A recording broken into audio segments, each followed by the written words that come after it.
problems with the bandwidth, so we're sort of falling over at any stage. We may also ask you to turn off your cameras, but at the moment it's delightful to see you all.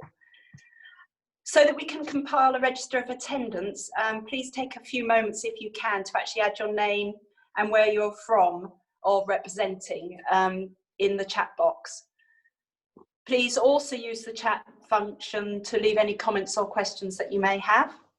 And you will also find a link to an equalities form, for which we'd be grateful if you can also complete if necessary, if possible. So the only apologies I have are from Mike Flaxman, who is the chair of our Finance and Audit Group, who is unfortunately unable to join us today. A slight amendment to the agenda, which was sent out earlier, is that we need to seek, obviously, approval of the minutes of the last AGM, which was held on the 17th of October 2019. That does seem a long time ago now. These were circulated last year, and again this week. You should have also have had a copy. If everyone is happy that they reflected the meeting, we will obviously accept those as a matter of accuracy. Is everybody happy? If anybody's not happy, I think the easiest thing is if you can either raise your hand virtually or in reality, whichever's easiest for you, if there's any concerns with regards to the previous minutes. I will take that as read then. Thank you. So we'll move on to the second item on the agenda, which is my report. I hope by now you would have received or seen our annual report for 2019-20, which was recently published. This clearly highlights what a successful but very busy year Healthwatch Warwickshire has experienced. Also, none of us could have envisaged when the year started in April 2019 what the following year would bring for us all.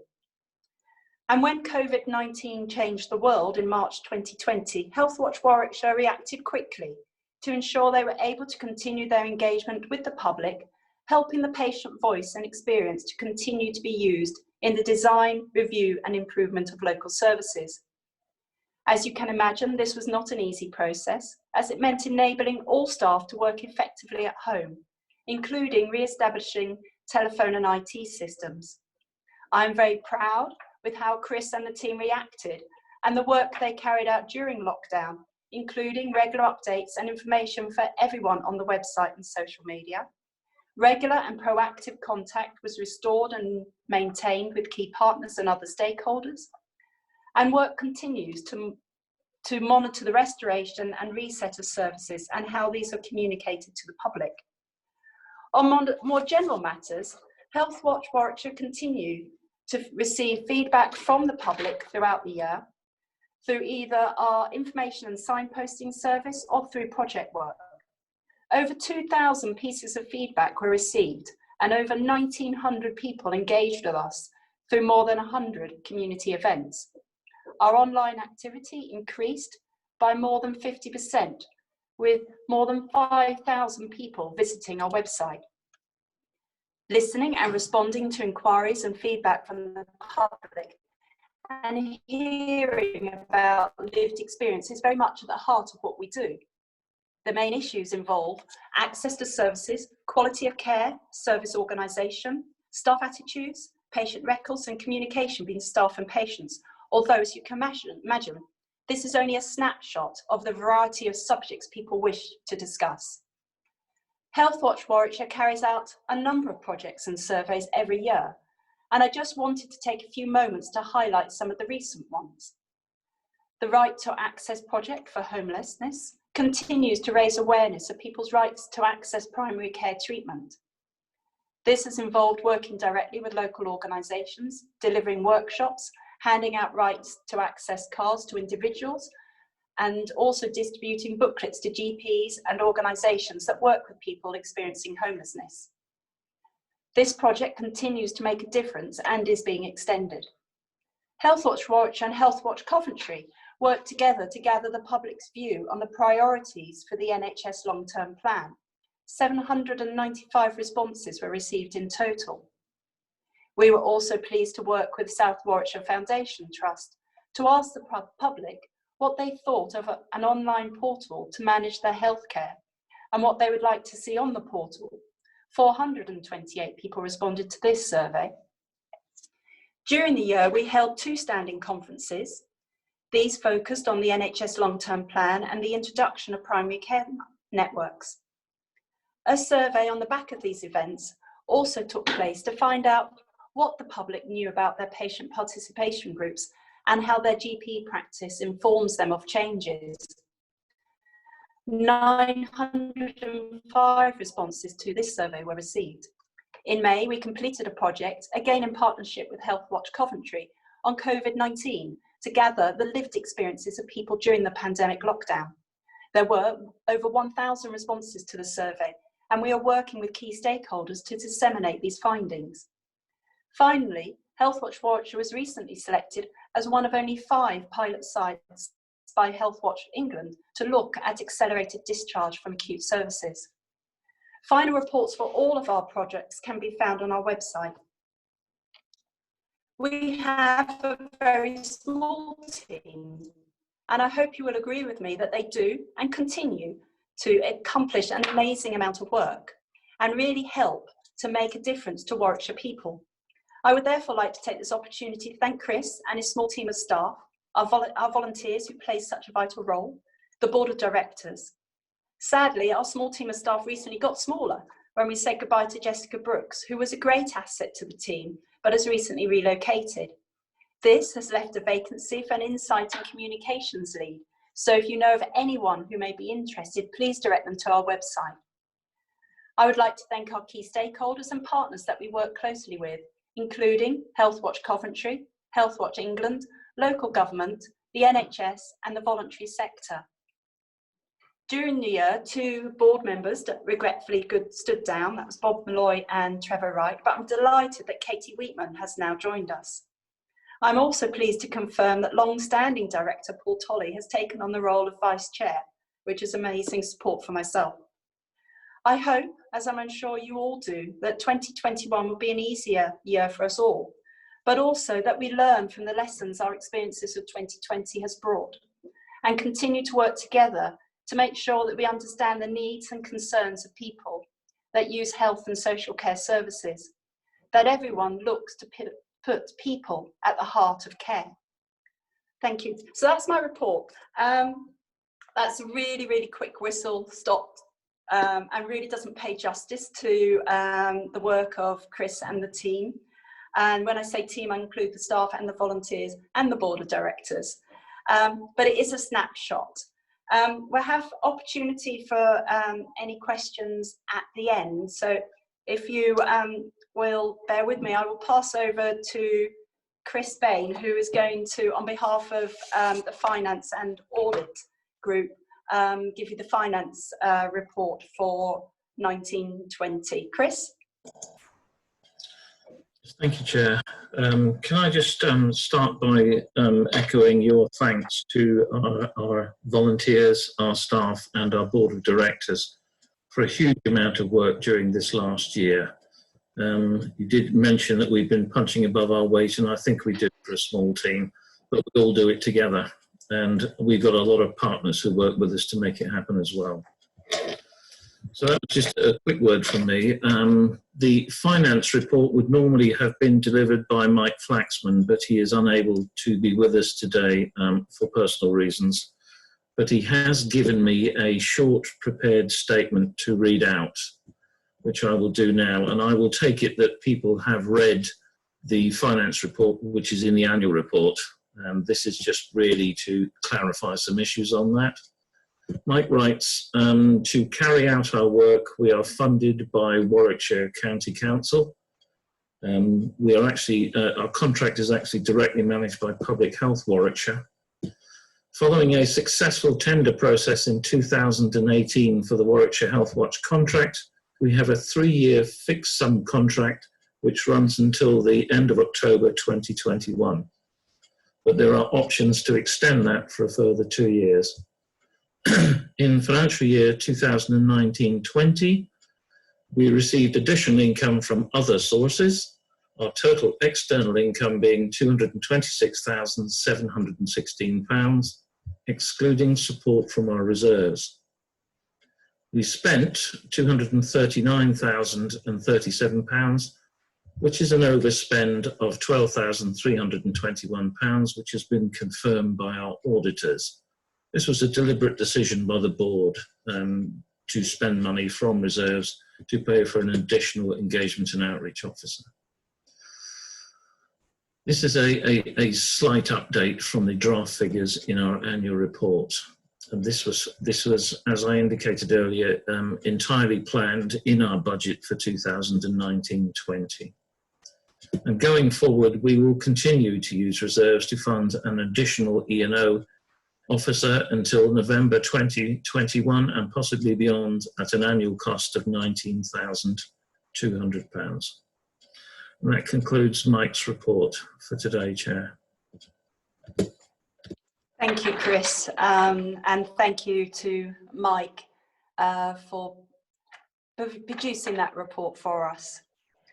Can I just very quickly, Chair, sorry to be rude, can I just thank Claire Jackson for the huge amount of work that she puts into the finance report as well. It wouldn't be here without her enormous amount of hard work. Thank you, Claire, as well then. Thank you, Chris. The next item on our agenda is the appointment of auditors, and we currently use Burgess and Bullock, and we would look to reappoint Burgess and Bullock for the year 2021. Right, we're now on to any other business. I'm not aware of any questions that have been previously notified, but I'm very happy to take questions now from anyone that has joined us today. If you can either use the virtual hand to actually indicate, or if you wave, I'm sure there's enough people around that we will be able to spot who is speaking. Are there any questions from myself, staff members or other board? Yes, we've had a couple of written questions submitted, Chair. Oh, thank you. If you'd like to ask those, please, Chris. Yeah, the first one is from Charles Goody, and I think Charles is with us today somewhere. And the question was, how are Healthwatch seeing and analysing the lack of together of the NHS, social care and voluntary agencies? What should be done to improve this given the limited resources available? We need to make more effective use of the available resources. So I did want to respond to that question, Charles, if I may.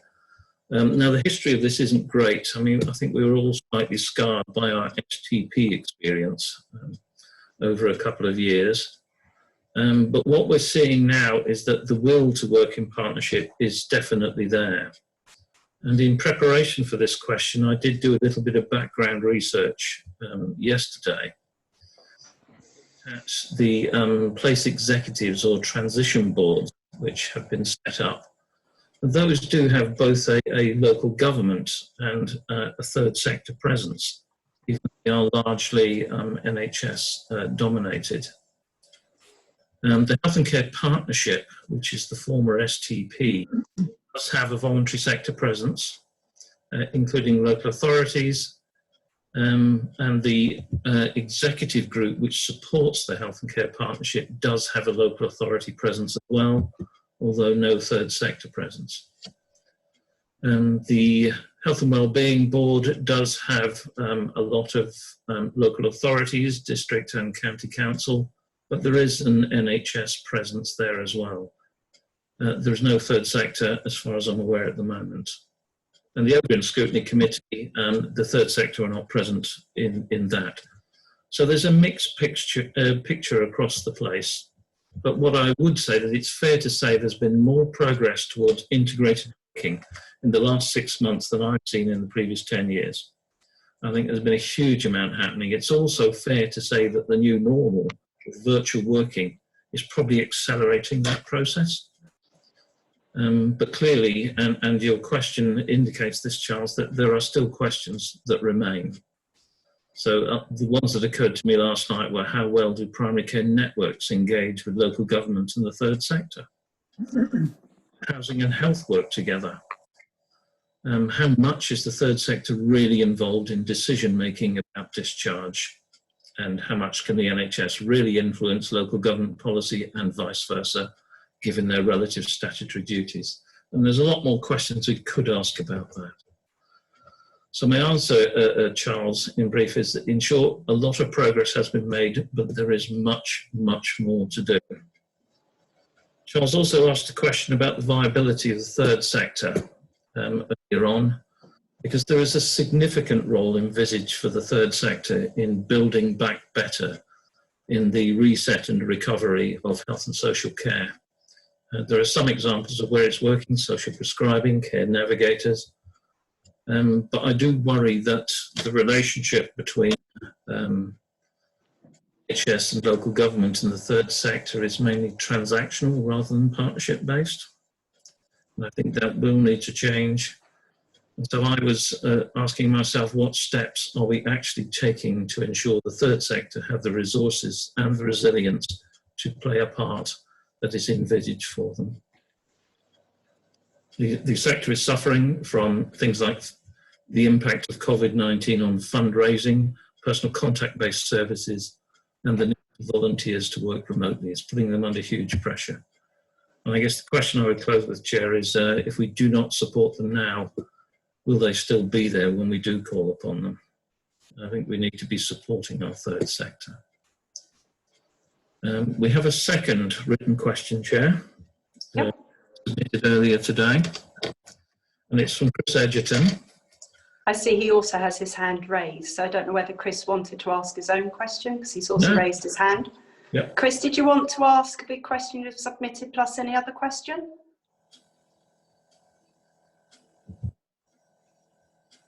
Hello. Well, no, right now, I'm not quite sure which question you actually got.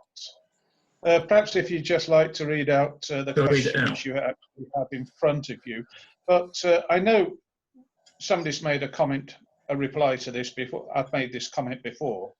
But this is about your Enter and View team and the opportunity which was missed in seeing what happens in care homes, particularly at the very beginning.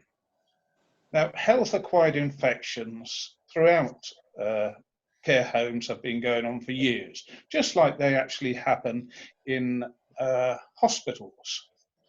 But I don't see any mention in reference to health-acquired infections. Now, COVID is a lot more serious than many of the other health-acquired infections which take place in hospitals over the decades and care homes. But this would have been a great opportunity for you to see how some of the care homes operated with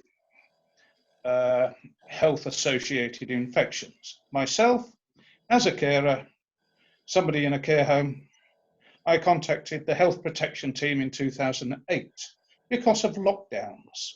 You know, okay, viruses, diarrhea and things like that are not so serious as the COVID, but they do happen. And it's a great pity that this wasn't looked at. Some years ago, a fashion came in of hand creams. On the entrance to doors, they were stuck on the entrance. You spoke to the nurse. They couldn't even tell you what was in it, what type of hand cream, and what was the purpose of it, except it was infection control, a nice little fashion statement. And actually, many of these were even left empty. They weren't used.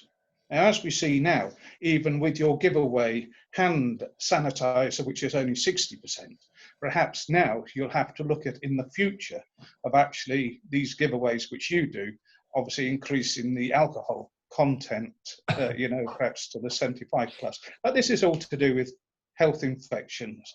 So I've said my bit. Thanks very much for this.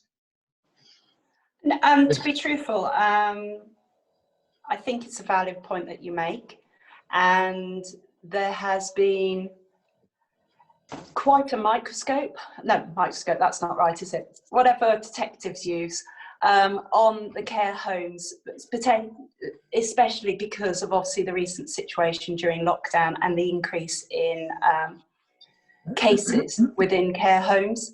And all I can hope is that lessons are learned from that, and that there is an improvement and a better understanding of the risk of anyone that lives in a group environment. We've always made jokes in the past about, you know, the first week of school term, because suddenly there's an increase of OK children in that case, or obviously the situation now with universities. And it's like a petri dish environment. And now people are realizing the risk to those people living within care homes or residential care. And all I can hope is that the eye continues to look at the vulnerability of those people, and actually lessons are learned and actions are put into case to actually try and ease the risk to those individuals. So no, I can only concur with what you said, Chris. I know that Simon has a question. Simon, if you wanted to unmute yourself and ask the question. Can you hear me? Yes. Definitely unmuted. Chris and the team, well done on another good year. I've got a couple of questions that I'd want to raise. The first is in relation to the experience of DNRs for people with learning disabilities and the elderly. A number of care homes have said that they have had blanket DNRs from GPs on some of their residents, which is outrageous. And I wonder whether that's something that you can pick up on and look at as part of the kind of COVID learning, and what we need to think about in relation to that moving forward. The second is a question about rights. We've had some experience of finding it difficult to engage with certain care homes, hospitals, whatever, because of COVID-19. And if somebody needs somebody from an advocacy, needs an advocate, again, it depends on the ability of that care home setting to have a technical solution to allow us to talk with a potential client. Now, phones are fine, but not for everyone. And so I just wondered again whether that's something that you would want to have a look at and maybe respond to. Chris, did you want to respond to Simon? Yes, I'll pick them up in the order in which you gave them, Simon. The DNR forms and the mass use of them. We engaged in the Respect program, which is about people making their own decisions about end-of-life care ahead of the event, but also a requirement that it places upon care providers to understand the Respect process and all of the elements in it. Clearly, the mass issuing of DNR to care homes is morally and I think legally unacceptable. And we have made that point a number of times, and we will continue to make that point. And if you do hear of any examples where that's happening, Simon, if you could just call me and let me know it, and we will oppose it, because that can never be right. People have their individual human rights, and there are rights under the NHS Constitution, so it should never happen. So if you could talk to me about that, Simon, if it's still happening, that would be fantastic. If you're having trouble engaging with care homes, again, get in touch. We know it can be difficult during COVID to get hold of the right people, and there's a letter going round to all care homes now indicating that there will be a further lockdown and that there will be no visits other than window visits, which I think is given the surge, I think, inevitable. But there should still be communication between people and their loved ones in care homes. There should still be communication between their advocates and those care homes, and we should be getting full information, and there is no reason why that shouldn't happen. The technology is there, the ability to communicate is there, and they should not be putting barriers in your way. And if they are, well, let's have a discussion about that as well, Simon. In addition to that, Carl has just mentioned on the chat box that the CQC are due to carry out a thematic review of DNA CPR, which was requested by the Secretary of State. So thank you for that, Carl. Lisa Leeserman would like to comment as well, please. Lisa? Hello, sorry, I couldn't find where to raise my hand, so apologies. That's okay, don't worry. Just going on what Simon said, I agree, you know, do not resuscitates are not something that we'd ever want to see. Throughout the whole of COVID, through our advocacy providers, we've only been notified or alerted to 2 potential issues with that, which were investigated by the quality team and actually came to be that all individuals did not have the do not resuscitate, and it was made sure that they weren't on their files, but there was some concerns raised due to some of the practices within the care homes. Again, I'd reiterate what Chris has said. Simon, if you ever hear any information from people, share it with Healthwatch, but also share it with the quality team within Warwickshire County Council as the contracted, if it's a commissioned service.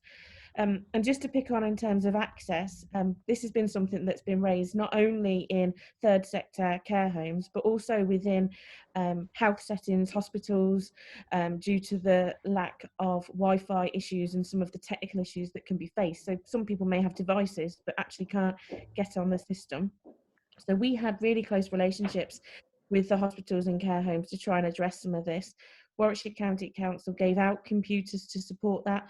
And I think there was a first tranche of computers or devices given out, and there's another lot going out now. There's 11,000 devices being made available to care homes to support that, and with data as well. So as much as we know these, I'm not saying that's going to solve all the problems, because I do think that this is an area that potentially has never been considered.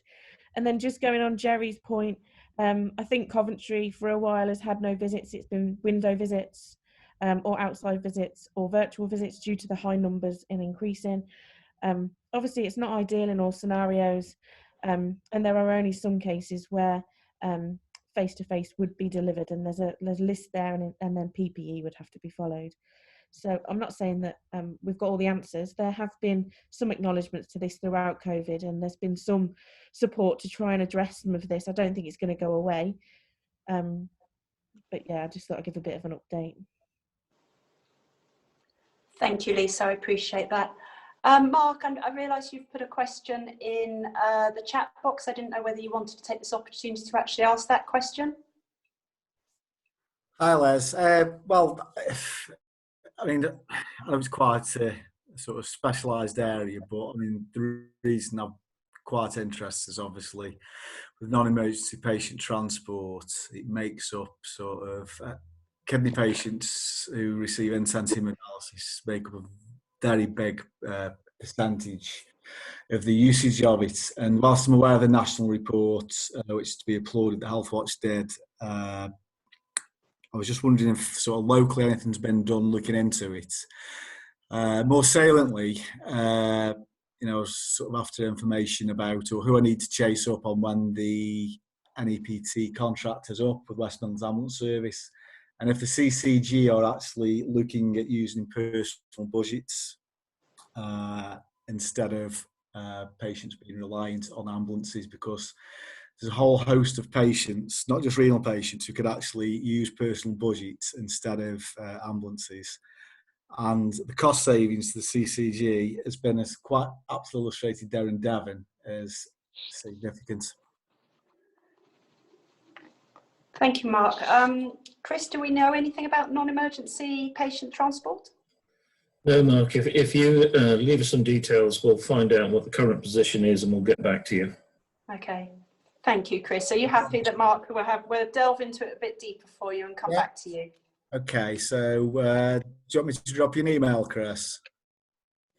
If I you think that would be be fine. helpful, yes. Yeah, great. Thank you. Thank you. Stephanie, you wanted to comment. You've obviously been personally affected by COVID-19.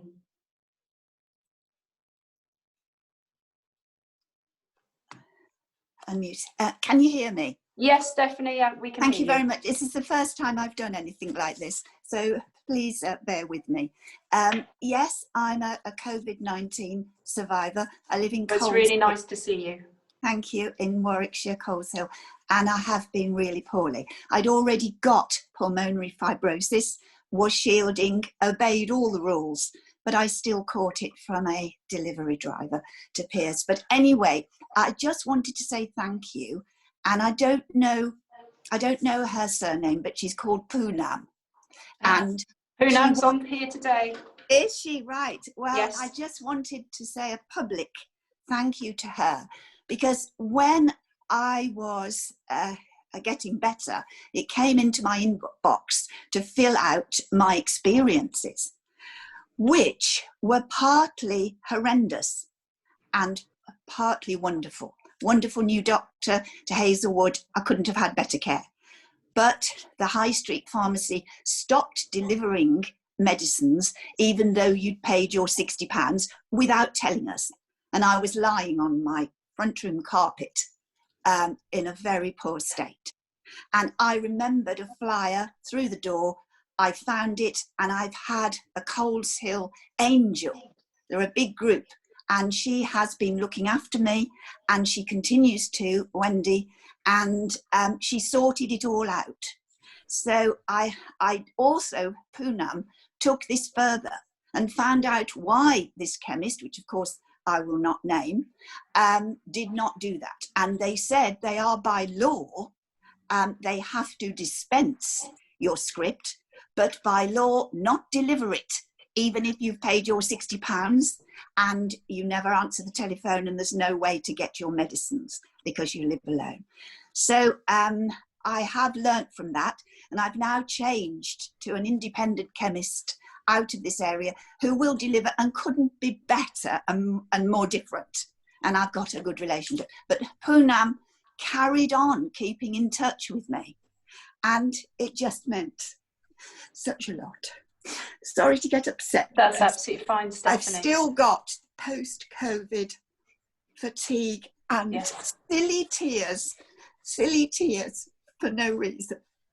So I thank think you to you've everybody. got every reason to have tears to prove how grateful you are, one, to be here, one, to be able to talk with us today, and thank you so much for passing on, one, the good news, and your thanks to Poonam. I think it's a testament that everyone at Health Watch Warwickshire is really pleased to receive, so thank you. Thank you. I know you've made a couple of other points, Chris. Did you want to actually, Chris Edgerton, sorry, more than one Chris, comment, or are you happy that people have seen your comments within the chat box?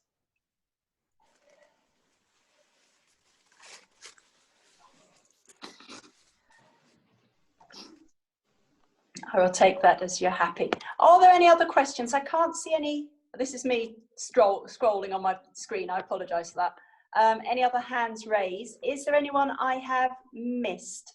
Has anyone noticed anything that I may have missed? No, excellent. You know where Health Watch Warwickshire are. If you do have any questions, please drop us a line, either directly if you have our email addresses, or obviously through our website. I'd like to thank you all for attending. There is a feedback form of which the link is on the chat box, if you're able to click on that and actually offer some feedback to this AGM. Otherwise, thank you all for attending. I wish you a safe and healthy remainder of 2020, and let's hope 2021 brings us all a little bit more cheer. Take care, everybody, and thank you very much. Everyone, bye. Thank you. Thank you. Bye-bye. Bye-bye. Bye. Bye.